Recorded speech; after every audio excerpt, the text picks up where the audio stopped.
नमस्कार. आवाज माझा वृत्तवाहिनीत आपल्या सगळ्यांचं स्वागत. वेळेच्या काही ठळक घडामोडींकडे. शहरातील खड्डे बुजवण्यासाठी मास्टिकची मोठ्या प्रमाणात मागणी. आमदार जितेंद्र आव्हाडांवर मुंब्रा पोलीस ठाण्यात गुन्हा दाखल आणि ठाण्यातील भाजपा माजी नगरसेवकावर गुन्हा दाखल. खड्डे बुजवण्यासाठी वरदान ठरलेल्या मास्टिकसाठी सध्या सरकारी यंत्रणांना धावपळ करावी लागते. विविध प्राधिकरणांच्या अखत्यारीत येत असलेल्या रस्त्यांवर मोठ्या प्रमाणावर खड्डे पडले असून हे खड्डे बुजवण्यासाठी मास्टिकची मागणी वाढली असून सरकारी यंत्रणांना तारेवरची कसरत करावी लागते. ठाणे महापालिका, MMRDA, MSRDC, सार्वजनिक बांधकाम विभाग इत्यादी प्राधिकरणांच्या रस्त्यावर खड्डे पडलेत. घोडबंदर मार्ग तर खड्ड्यातच गेल्याचं चित्र आहे. तर दुसरीकडे कॅडबरी, नितीन कंपनी, वाघबीळ इत्यादी उड्डाणपुलांसह मुंबई नाशिक मार्गावर देखील खड्डे पडल्यानं वाहतुकीचा वेग मंदावलाय. खड्डे बुजवण्यासाठी कोल्ड मिक्स पेव्हर ब्लॉकपेक्षाही मास्टिक हे तंत्रज्ञान उपयुक्त ठरत असल्याचं दिसतंय.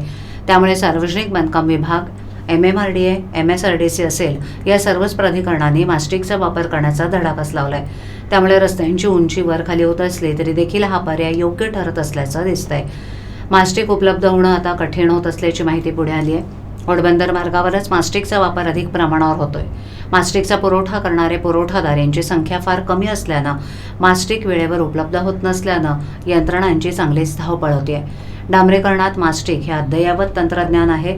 डांबराचं तापमान 180 ते 200 डिग्रीपर्यंत असतं. त्याला सेट होण्याचा कालावधी अतिशय कमी आहे. तसंच ज्या ठिकाणी रस्ते दुरुस्तीसाठी मास्टिक वापरलं तिथे चांगला परिणाम दिसलाय. अभियंत्याला बंगल्यावर नेऊन बेदम मारणं, चित्रपटगृहात शोबंद पाडून प्रेक्षकाला बदडणं, महिलेचा विनयभंग करणं अशी नाना कारनामे करणारे राष्ट्रवादी काँग्रेस गटाचे राष्ट्रीय सरचिटणीस आमदार जितेंद्र आव्हाड यांना खोट्या गुन्ह्याचा कट रचणं चांगलंच भोवलंय. 354 अंतर्गत स्वतःवर दाखल झालेला विनयभंगाचा गुन्हा मागे घेण्यासाठी याच आमदार आव्हाडांनी पीडित महिला विरुद्ध रचलेल्या षडयंत्राचा अखेर पर्दाफाश झालाय. या खोट्या गुन्ह्याप्रकरणी आमदार जितेंद्र आव्हाड आणि त्यांच्या दोघा वकिलांसह कटात सहभागी 23 आरोपींविरोधात मुंब्रा पोलीस ठाण्यात गुन्हा दाखल झालाय. यातील आव्हाडांची कथित हस्तक मुंब्र्यातील इस्टेट एजंट शबाना सोंधी हिला पोलिसांनी अटक केली असून आव्हाड आणि अन्य आरोपी मात्र मोकाट असल्यानं त्यांच्यावर तातडीनं अटकेची कारवाई करण्याची मागणी ठाण्यात आयोजित पत्रकार परिषदेत पीडित महिला रिदा रशीद यांनी केली आहे. आज हिंदीत बोलू, मराठीत बोलू? आज प्रेस कॉन्फरन्स घेण्याचा विषय हा आहे काय, जसं माझ्यावर एक केस झालेला, जेव्हा मी विनयभंगाचा केस केलेला एका नेत्यावर, त्याच्यानंतर कसं कट रचून, कसे प्लॅनिंग करून माझ्यावर ॲट्रॉसिटी आधी, त्याच्यानंतर माझ्यावर पिटा पॉस्को, त्याच्यानंतर 420ची तयारी केलेली, त्यांच्यावर ॲट्रॉसिटीचं आता कोर्टाकडे आहे.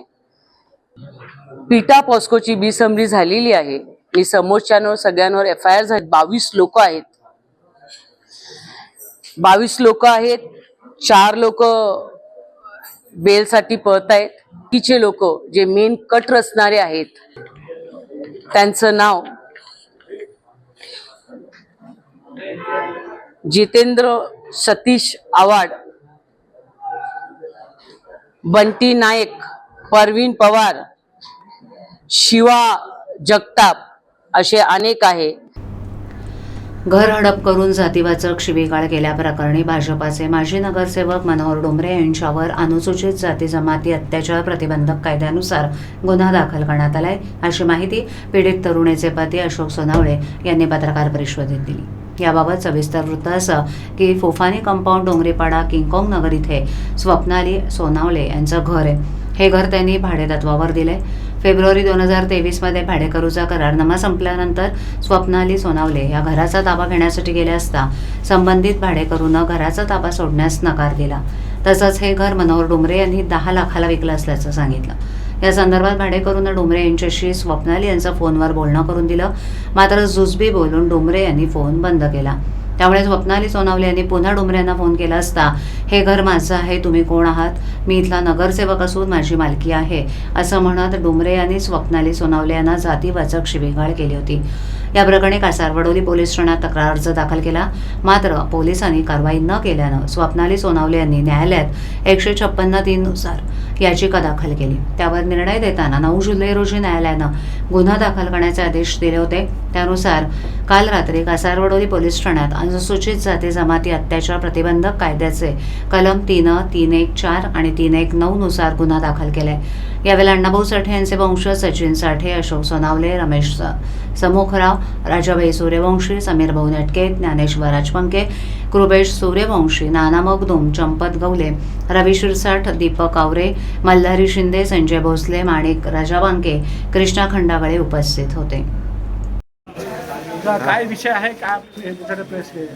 नमस्कार, मी मास संघटनेचा अध्यक्ष व सकल मातंग समाज समन्वयक आणि या ठिकाणी ठाणे जिल्हा साहित्य सम्राट अण्णाभाऊ साठे संयुक्त जयंतीच्या कार्यकारिणीच्या वतीने या ठिकाणी आज प्रेस कॉन्फरन्स घेण्यात येत आहे। या ठिकाणी आमच्या समाजातील सक्रिय कार्यकर्ते अशोक सोनवणे यांना वारंवार गेल्या 1.5-2 वर्षापासून माजी नगरसेवक मनोज डुमरे सातत्याने त्रास देत आहेत आणि यांच्या असणाऱ्या घरावर 2 वेळा कारवाई करायला लावलेली आहे।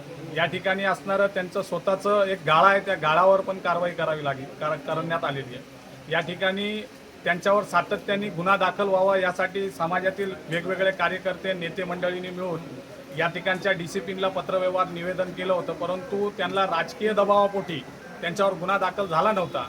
त्यानंतर सगळ्या समाज बांधवांनी ठरवलं आणि त्यांना न्यायालयीन पद्धतीने 156(3) अनुषंगाने अनुसूचित जाती जमाती अत्याचार प्रतिबंधक कायद्यानुसार कलम 315 व 319च्या अनुषंगाने त्यांच्यावर गुन्हा दाखल झालेला आहे, परंतु अद्याप त्यांना अटक झालेली नाही। त्यांना अटक करण्यासाठी गेल्या तासभरापूर्वी आम्ही पत्रकार परिषद घेतली, त्यावेळेला कळविण्यात आले आहे की 8 दिवसाच्या आत जर त्याला अटक झाली नाही तर अशोकचा जो कुटुंब आहे तो कमिशनर ऑफिस किंवा कलेक्टर ऑफिस समोर उपोषणाला बसणार आहे, याची नोंद आपण पत्रकारांनी घ्यावी। त्याचप्रमाणे ठाणे महापालिका क्षेत्रात सुरू असलेल्या रस्ते दुरुस्तीच्या कामाची सायंकाळी पालिका आयुक्त सौरभ राव यांनी पाहणी केली। 3 हात नाका, माजिवडा नाका, आनंदनगर, कासारवडोली, नागला बंदर नाका या संपूर्ण पट्ट्यात सुरू असलेली कामं आयुक्त राव यांनी पाहिली। पेपर कंपनी समोरील पूल लवकरात लवकर सुरू करण्यासाठी जलद काम करावं असे निर्देश राव यांनी पुन्हा दिले। पालिका, मेट्रो, सार्वजनिक बांधकाम विभाग, MMRD यांच्यामार्फत रस्ते दुरुस्ती सुरू आहे। सेवा रस्ते वाहतूक योग्य स्थितीत आणण्यासाठी काम सुरू आहे। तसंच कासारवडोली नाका येथील रस्ता मोकळा करण्यास सुरुवात झाली आहे, तिथे सुरू असलेलं कामही राव यांनी पाहिलं। मेट्रोच्या खालील रस्ते दुरुस्तीचं काम सुविहितपणे सुरू असून अधिकाधिक बॅरिकेडिंग काढण्यात आल्याची माहिती यावेळेला मेट्रोच्या अधिकाऱ्यांनी दिली।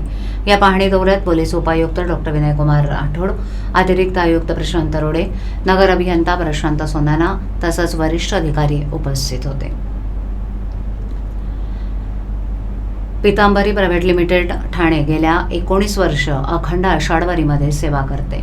पंढरपूर वारीमध्ये वारकरी बंधू यांना कंपनीचं वेदनाशक तेल क्युरोन ऑइल या तेलानं वारकरी बंधू यांची मोफत मॉलिश करण्यात आली। पितांबरी कंपनीची टीम 30 जूनला ठाणे इथून निघाली। टीमला शुभेच्छा देण्यासाठी कंपनीचे promotional activities manager Deepak Medhekar यांच्या हस्ते नारळ वाढवून शुभेच्छा देण्यात आला। या टीमबरोबर इव्हेंट प्रमुख दीपक मेढेकर तसंच सुपरवायझर किशोर शिवले, योगेश विश्वासराव, विद्याधर घोलक, मनोज दाडवे, योगेश पानप, दीपक यादव, प्रवीण यादव, सोहम शिंदे, विशाल साळुंखे, संजय बेहरे, उमेश गोडेकर उपस्थित होते। पहिला टप्पा भवानीपेठ, दुसरा टप्पा दिवेघाट, तिसरे टप्पा सासवड असे मुक्कामाच्या ठिकाणी करत तुकाराम महाराज पालखी सोहळ्यामध्ये वारकऱ्यांची सेवा करण्यात आली। तसंच संत सोपान काका यांच्याही पालखीमध्ये बारामती वारकऱ्यांची मालिश करण्यात आली। तसंच संत गजानन महाराज यांच्याही पालखीबरोबर सोलापूरमध्ये वारकरी बंधूंचे क्युअर तेलानं मालिश करण्यात आली। ही सेवा सकाळी 7 वाजल्यापासून रात्री 9 वाजेपर्यंत वारकऱ्यांसाठी मोफत करत आहेत। 14 जुलै ते 18 जुलै रोजी पंढरपूर 3 ठिकाणी मॉलिशचे कॅम्प लावण्यात आले असल्याची माहिती दीपक मेढेकर यांनी दिली। आवाज माझावरील एखादी बातमी पाहिजे राहून गेली असल्यास यूट्यूबवर इथे तुम्ही पाहू शकता, तर मग नक्की सबस्क्राईब करा आवाज माझा। आजच्या ठळक घडामोडी शेवटी पुन्हा एकदा शहरातील खड्डे बुजवण्यासाठी मास्टिकची मोठ्या प्रमाणात मागणी. आमदार जितेंद्र आव्हाडांवर मुंब्रा पोलीस ठाण्यात गुन्हा दाखल आणि ठाण्यातील भाजपा माजी नगरसेवकावर गुन्हा दाखल. आपल्या विभागातील काही सूचना अथवा समस्या असल्यास आमच्यापर्यंत जरूर पोहोचवा. आम्ही तुमचा आवाज नागरिकांपर्यंत नक्की पोहोचवू. आम्हाला संपर्क करण्यासाठी आमचा पत्ता आवाज माझा 103 साईल 1 आदर्श नगर कोलवाड रोड ठाणे पश्चिम. आमचा दूरध्वनी क्रमांक 7666213141. आमचा ईमेल आय डी awazmaza.tvnews@gmail.com. तर पुन्हा भेटू याच वेळी याच ठिकाणी काही नवीन घडामोडींसह आवाज माझा वृत्तवाहिनी. तोपर्यंत नमस्कार.